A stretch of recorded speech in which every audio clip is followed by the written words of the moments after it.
Your job no longer defines you. And so a young black man has no other justification for work besides getting a paycheck.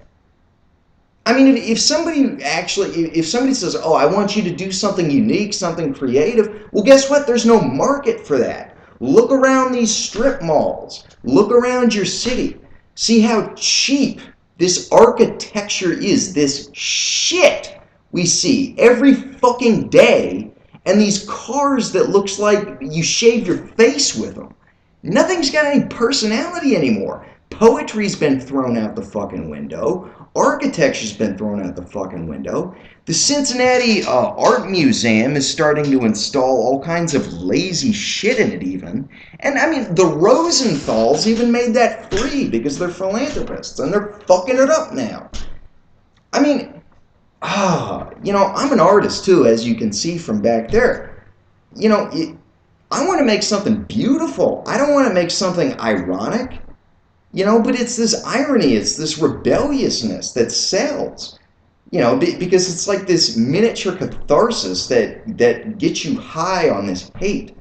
And so it's like, and jobs, it's basically every job I worked at was almost like working in a porn shop or something like that. I've done a lot of different jobs, but let's just take, hypothetically, an honest job, okay? Painting a room. What the fuck is the point of painting a goddamn room? It's not like the house is going to collapse unless you paint it. It's not like termites are going to eat out the wood because you painted it. You're basically just trying to sterilize your environment so that it's got no fucking humanity. I see the same thing with trees. People doing useless things to nature. They hate decay. They can't stand decay. They say, oh, this tree is partially dead. Well, let's chop it down, grind up the stump of the tree, and it's erased from existence. You know how beautiful it is to see moss growing on a decaying tree? That's a fucking beautiful thing, man. And it goes anywhere from painting a room to just doing shit that does not need to be done. And I think a lot of young black males get the point. What is the fucking point? 90% of the work, the menial work that gets done in this fucking stupid, narcotic, morbid country, this life-hating culture, this germophobic culture, 90% of those jobs do not need to be done and serve no biological function whatsoever.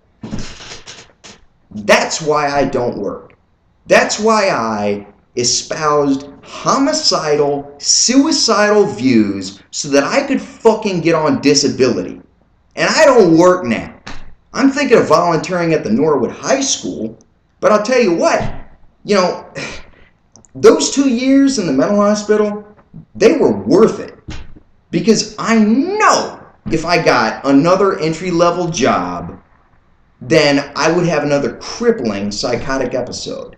And from what I'm feeling now, this sure as hell is not a meritocratic job market.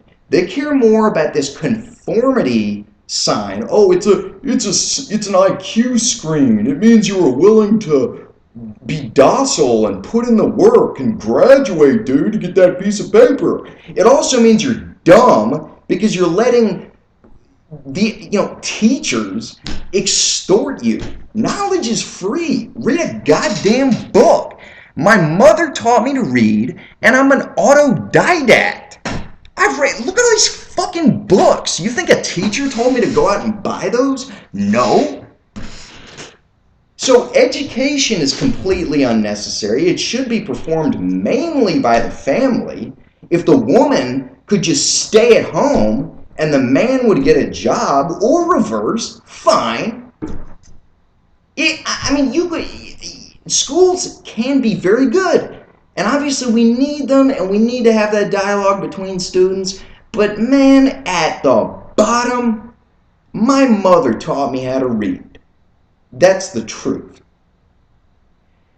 And this higher education, they're God damn it.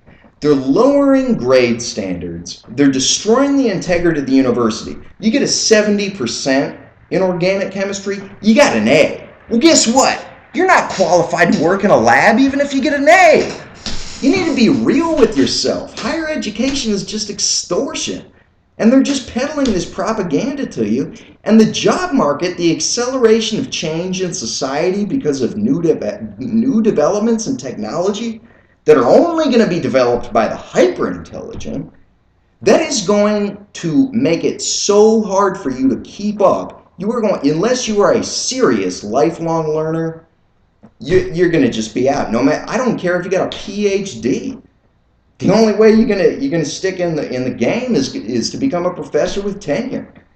So school doesn't work.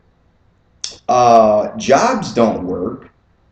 I mean, you just kind of see, and the liberal arts.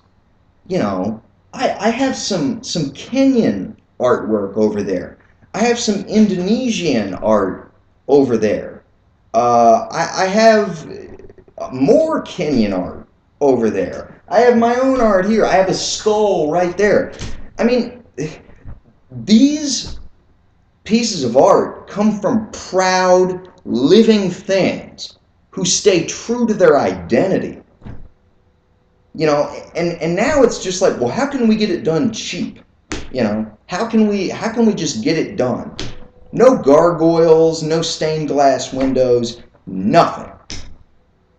And meanwhile, you guys are stuck out there buying Clorox bleach you don't need so you can kill every last life form that you're so fucking paranoid about penetrating your stupid body so you can weaken your T cells so that they can't do anything for you. You're the one who's going to be catching a cold next winter, not me. I never get sick. So and you're not going to kill everything anyway. You don't get biology. You don't get biology. People don't even think about human history. People don't think about 500,000 years of human evolution, starting around Central Eastern Africa, all that shit that happened around there. You don't know about that. You have no respect for 500,000 years of human evolution. 18th century Europe comes along. Oh, hey, Newton, Galileo. Oh, we've got it made now. Now we don't have to try. Now we don't have to do anything. Well, great. I don't like doing laundry either, but guess what, man? This is more fragile than you fucking think. You're hurting your bodies. You're getting fixes. You like high fructose corn syrup, pornography, and video games. And by the way, under that pornography category falls television. Okay? And you're not even realizing it's just destroying you. When you watch that shit, you feel less than nothing. And for some reason, you like it that way. You like to be told that again and again by watching these fake motherfuckers with nothing to say. And I don't even know where I'm going with this. I'm just saying, illegitimacy, that is a huge fucking problem. I mean, if I didn't have my dad to talk to about serious issues like I'm talking with you about right now, who disagrees with me because he's too optimistic, I think he's naive, but still, he's there for me to talk to. Illegitimacy is very, very big problem. But where is the cultural inspiration? Where is the village mentality? I think I'll end it there.